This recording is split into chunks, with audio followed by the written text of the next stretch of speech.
It appears as though that Donald Trump, with the help of some judges, has been successful in delaying the cases in Georgia and Florida. Let's talk about Florida first. Jack Smith made a pleading to Aileen Cannon about a gag order for Donald Trump. He was claiming the FBI was out to kill him, and he wanted a gag order because it put law enforcement at risk. He put that pleading in. Judge Aileen Cannon said, yeah, you didn't do that right, and admonished him for what he did, which was ridiculous. So then he had to put another pleading in, which he did. This one she accepted, and she says now that Donald Trump's team has till June 14th to answer it, and then Jack Smith has till June 21st. So that's another couple of weeks. And then she's going to get it and make a decision probably in early July or mid-July or something like that. What she's done essentially is her job, try to delay this thing.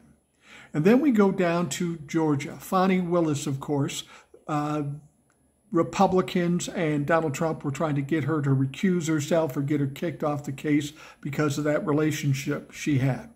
Well, the judge there, McAfee, said no, she stays. Well, they appealed it. And today we just found out that appeal will be heard in October. Fucking October. So that means there's no way that case will go before the election. Now, before you get upset about this, I want to point something out. We were worried about Donald Trump being convicted before the election. Well, we got him in the Manhattan District. 34 felony charges, no less. Now, I've said before, whether these other cases go after the election or not, I don't care, and here's why. Because Donald Trump should be careful of what he asks for, because he just might get it. He's already been convicted 34 times. How many more times do we have to convict him before we discount him and discredit him for the election? These other cases will come after the election. Donald Trump will not win the presidency. He will not be able to work himself out of these trials. And guess what?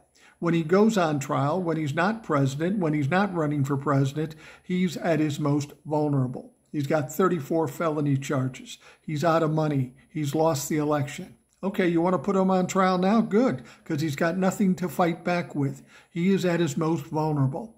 I'm fine with the other cases coming after the election. In fact, I'm looking forward to it because Donald Trump is going to take a pounding. Donald Trump's so delusional that he thinks that he's going to win in November. There is just no path for him to win in November. I would be glad to argue that with anybody. But if he doesn't win, and he won't, he's in trouble when those trials hit after the election. He was successful in delaying them, but he'll wish he hadn't when it's all said and done.